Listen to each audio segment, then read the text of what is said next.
Buckle up, because today's deep dive is a wild one. We're talking about the Messer dynasty over 2 centuries of ruling the UEE, and let me tell you, these folks knew how to make a splash.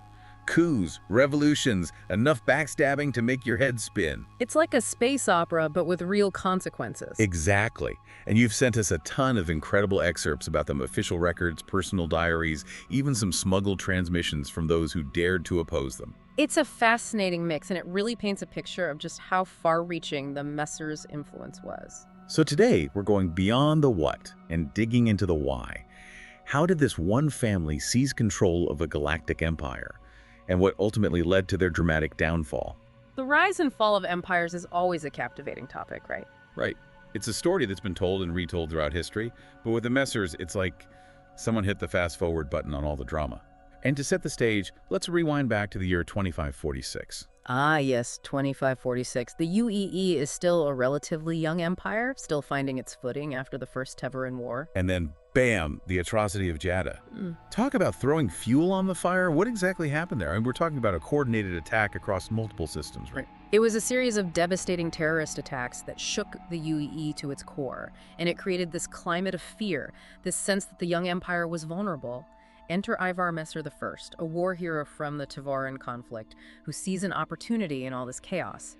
Ivar Messer, the man, the myth, the legend. Or maybe more like the myth, the legend, the dictator. It's amazing how he manages to leverage this fear, this uncertainty to his advantage. Oh, he was a master strategist, no doubt about it. He understood that fear could be a powerful motivator, and he wasn't afraid to use it to consolidate his own power. So how does he go from war hero to imperator?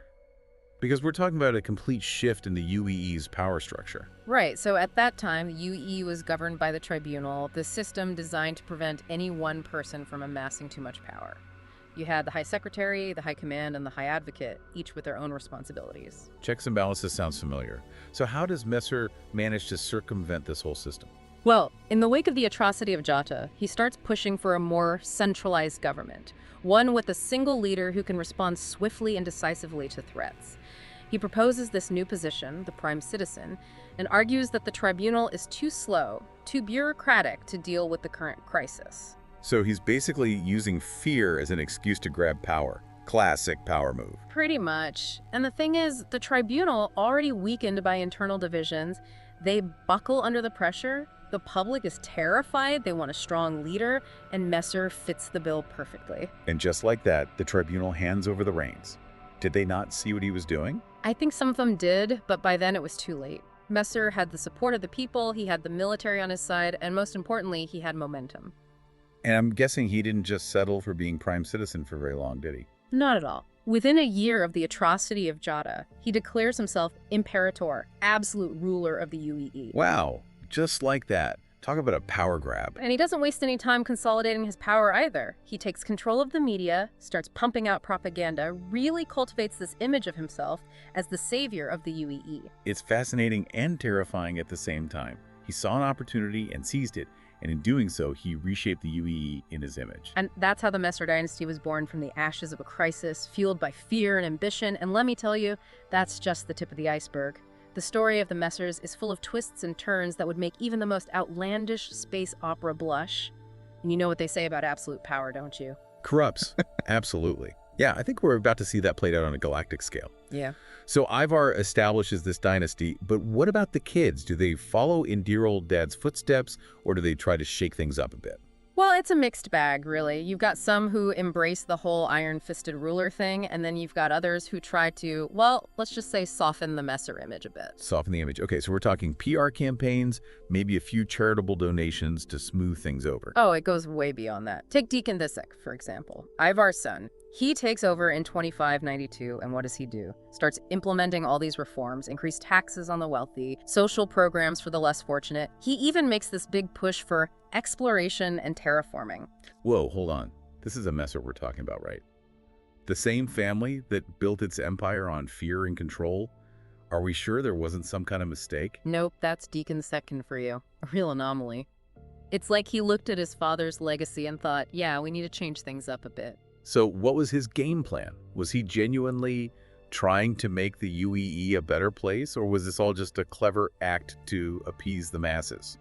It's hard to say for sure. Some historians believe he was genuinely troubled by the methods his father used to seize power, that he wanted to prove a Messer could rule with compassion and fairness. And others. Others think it was all calculated, that he saw the writing on the wall, saw how the UEE was starting to crack under the strain of Messer rule, and decided to course correct before it all came crashing down. Interesting. So which is it?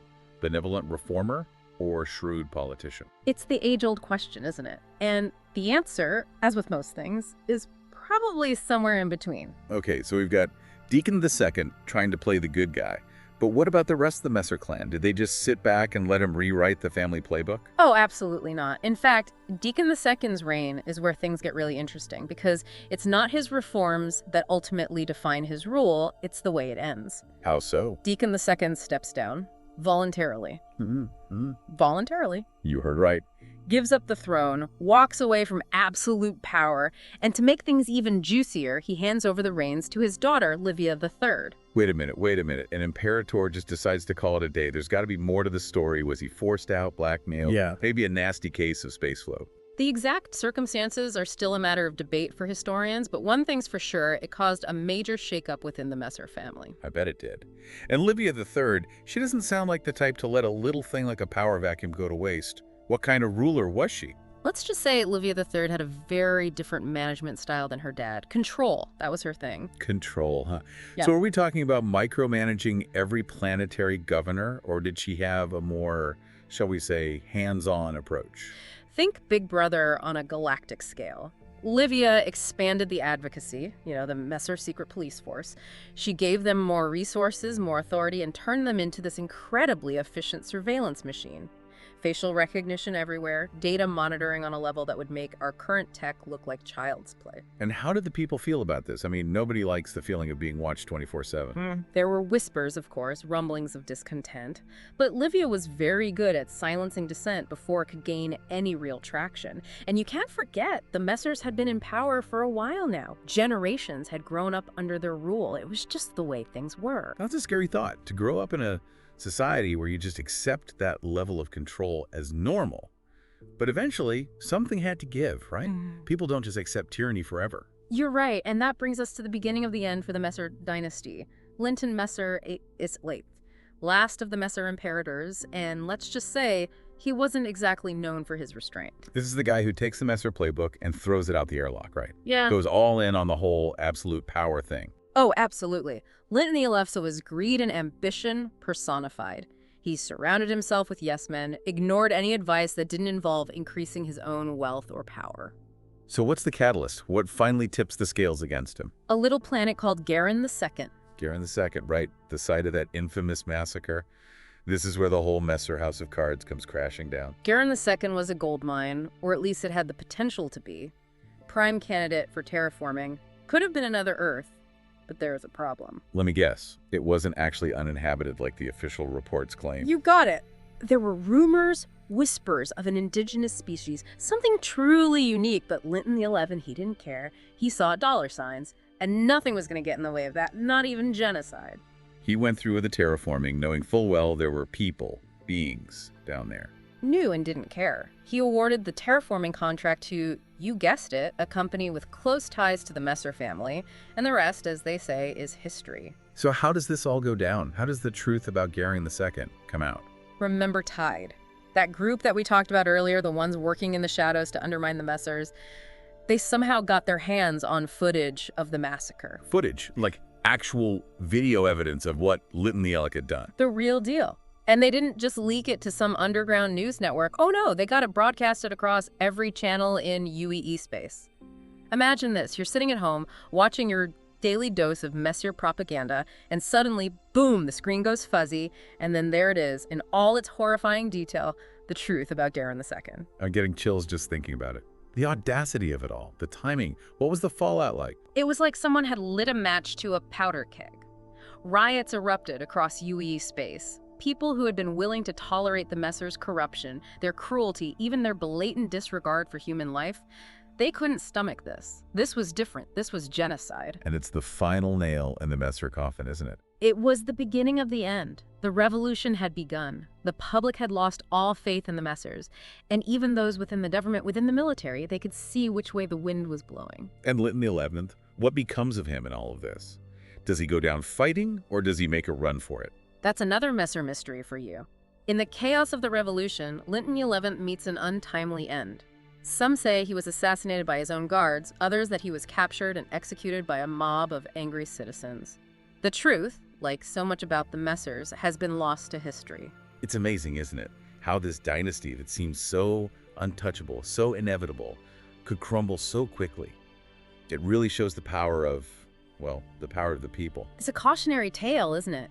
A reminder that absolute power corrupts absolutely, and that even the most powerful empires are built on foundations of sand.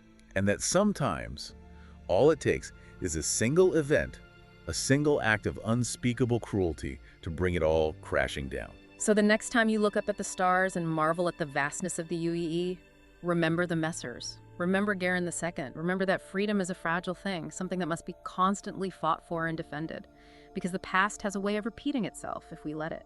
That's all the time we have for today's deep dive, but trust me, this is just the tip of the iceberg when it comes to the Messer dynasty. There are so many more stories to tell, so many more threads to unravel.